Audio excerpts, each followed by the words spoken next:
Welcome to VGuide TV. In this video, Moving Charges and Magnetism Part 3, I am discussing about cyclotron. Before watching this video, you have to watch our Part 1 and Part 2 videos of Moving Charges and Magnetism.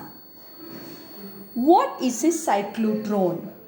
Cyclotron is a device or it is a machine to accelerate charged particles or ions to high energy. So cyclotron is a device used to accelerate which particles? Charged particles or ions to high energy. We can accelerate our charged particles. Actually, it was invented by E.O. Lawrence and M.S. Livingston in 1934 to investigate nuclear structure.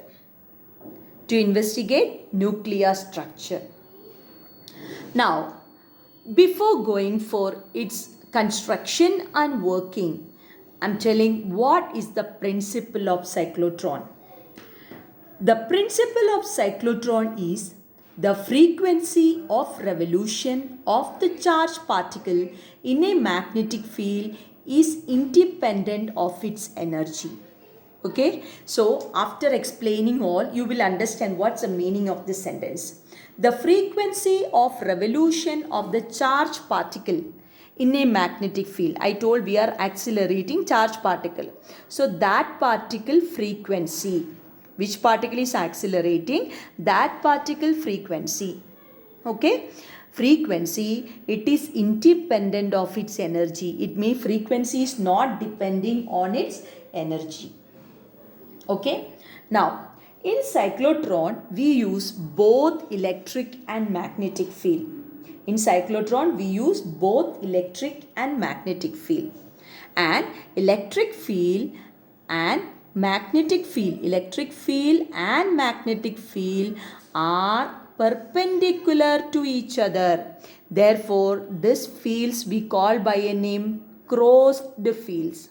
So, I'll repeat, in cyclotron we use both electric field and magnetic field. And this electric field and magnetic field are perpendicular. Therefore, we call the field as crossed field. Now, you see this diagram. Okay, in this is the schematic representation of a cyclotron. So, in this schematic sketch, I just marked two semicircular D-shaped metallic disc. Okay, 2D, this is like a D shape, English alphabet D, right? So, like two semicircular D-shaped metallic disc. And there is a small gap in the middle. Okay, clear? Then you see I put some dot, right? It is nothing but the representation of magnetic field. You know that what is the meaning of dot? Meaning of dot means magnetic field is going out of the plane of the paper. So magnetic field is out. Clear? Now, if you check it here, you can understand that this D is like, see here full magnetic field is there. Right. Now, in the middle, we keep a source of a charged particle.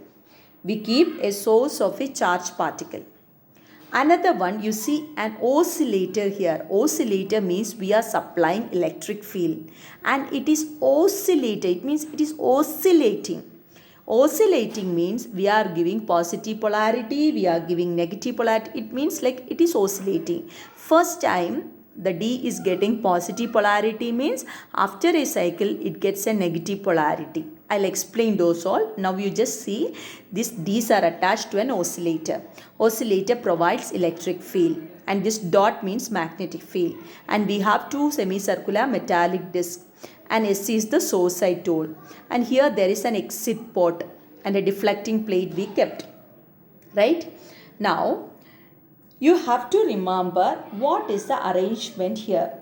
So, here the particles are moving inside two semicircular disc-like metallic container D1 and D2. Inside the metallic disc, the particle is shielded and there is no electric field. Very important point.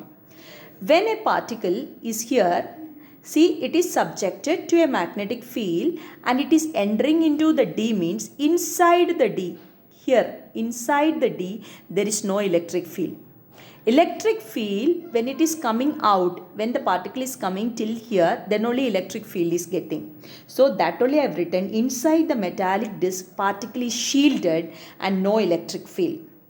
But when the particle is moving from one D to another D, it gets electric field and is accelerated and its polarity is changed by the oscillator. So what will happen here, when the particle reaches here, the polarity is changed. For example, here I am keeping a positive charge particle. So first time your D2 become negative charge and this become positive charge.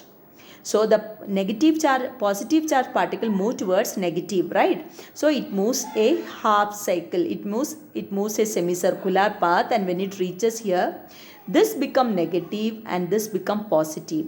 It means when it reaches here, the particle jump from this D to the next D, and again it is coming a semicircular path.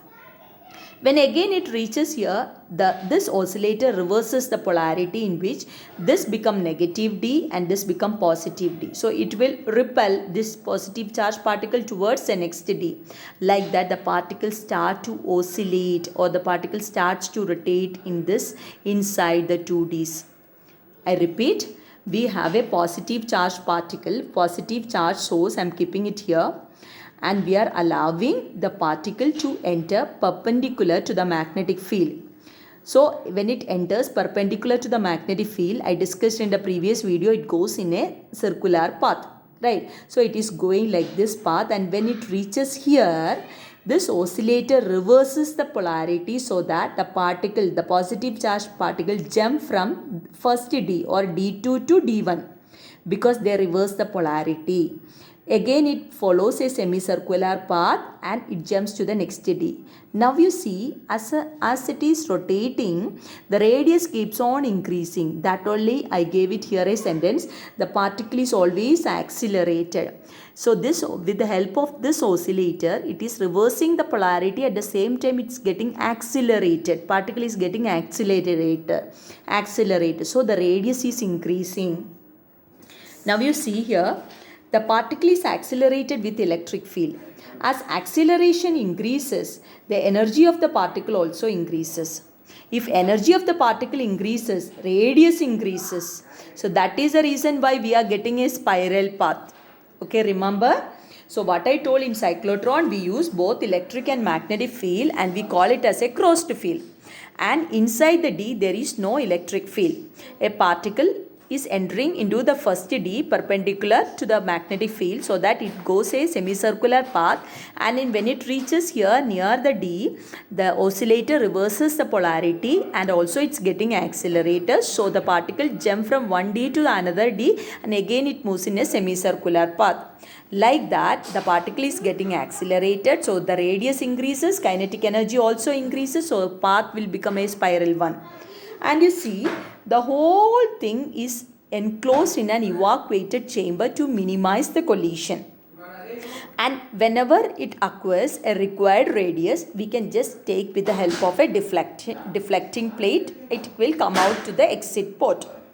So I can write the whole assembly is evacuated to minimize the collision. Now I am just taking about the time period. So time period is nothing but 1 by frequency and it is nothing but 2 pi m by qb. I have written the equation at that side, I think, because we already written the radius path. When the particle is entering perpendicular to the magnetic field, qvb equals mv square by r, right? As qvb is equal to mv square by r is nothing but mv by qb. Time period is nothing but, what is your time period equation? 2 pi r by v. In the previous video, I gave these all equation. That if you substitute time period equation, I am getting it as 2 pi m by qb. Now if you see this equation, this is called by the name. Nu is equal to qb by 2 pi m is called by the name cyclotron frequency. This frequency is also called by the name cyclotron frequency. Frequency is nothing but the reciprocal of time period. I have written here, it takes a time of t by 2 because it is not following the complete path. It is following only half of a circular path in the 1D. So that's the reason why they are telling in a time of t/2 they complete one movement in a disk. Now, there is a condition called resonance. Resonance means when the applied frequency, that is nothing but the oscillator frequency, when it becomes equal to your cyclotron frequency, that condition is called resonance. When applied frequency is equal to cyclotron frequency, the condition is called resonance. Now, how the kinetic energy is increased? Because we are giving the potential, right? Oscillator means we are giving the potential. As QV increases, what is Q into V? We learned V is equal to W by Q. Therefore, what is W? VQ. So, it is nothing but the work done or energy. So, as QV increases, kinetic energy increases. As kinetic energy increases, radius increases. So, when the particle attains the required energy, it is deflected by a magnetic field and leave the system by the exit slit.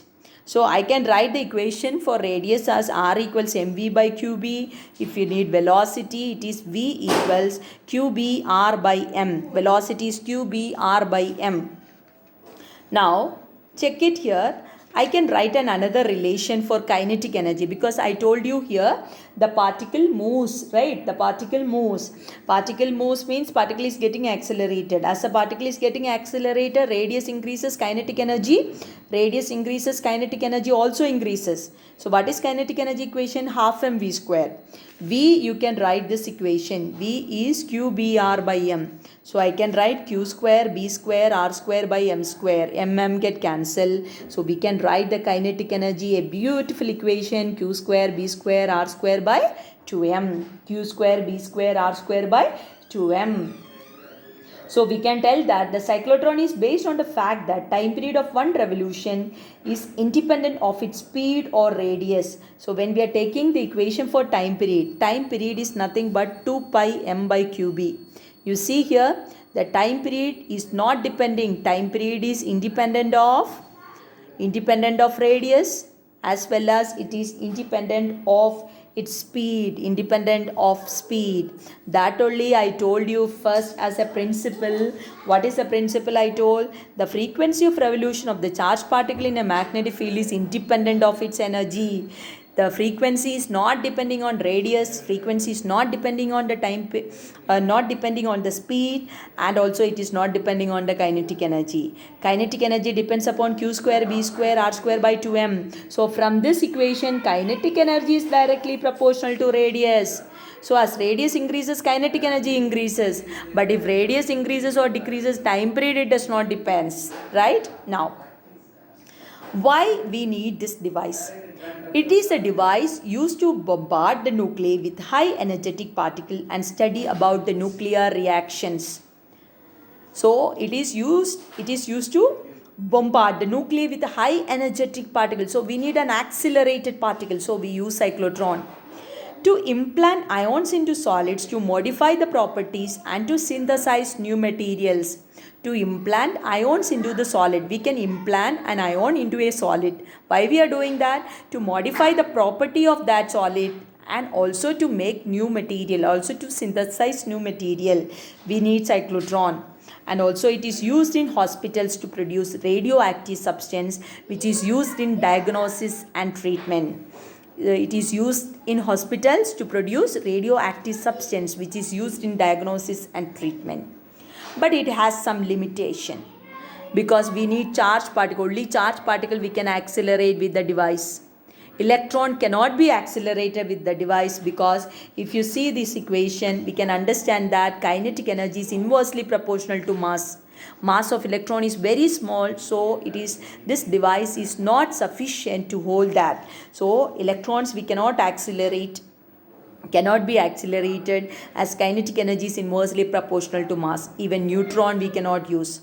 So in short, you have to remember here the radius is mv by qb, time period is 2 pi m by qb, kinetic energy is q square b square r square by 2m. Okay, so what we discussed is we were discussing about cyclotron. It is the device used to accelerate charged particle, and we use both electric and magnetic field which are both perpendicular to each other, and there is a condition called resonance condition that applied frequency is equal to cyclotron frequency. And remember, as QV increases, kinetic energy increases, radius also increases. So what is cyclotron frequency? T equals to cyclotron frequency is 1 by T, or nu equals QB by 2 pi m. This equation is not depending on radius or not depending on kinetic energy. So we can use this device to accelerate charged particles or ions to high energy by using the principle that frequency of revolution of charged particle in a magnetic field is independent of its energy. Clear? So, in short, cyclotron is the machine to accelerate charged particles or ions to high energies. And here you remember the Lorentz force we are equating with centripetal force. In that way only our derivation goes on, right? So, frequency is independent of its energy. Frequency of charged particle is independent of its energy. Okay, clear? I hope you understood the video. Subscribe our channel V-Guide TV and press the bell button to get the notification about the new videos. Thank you for watching our channel. Thank you.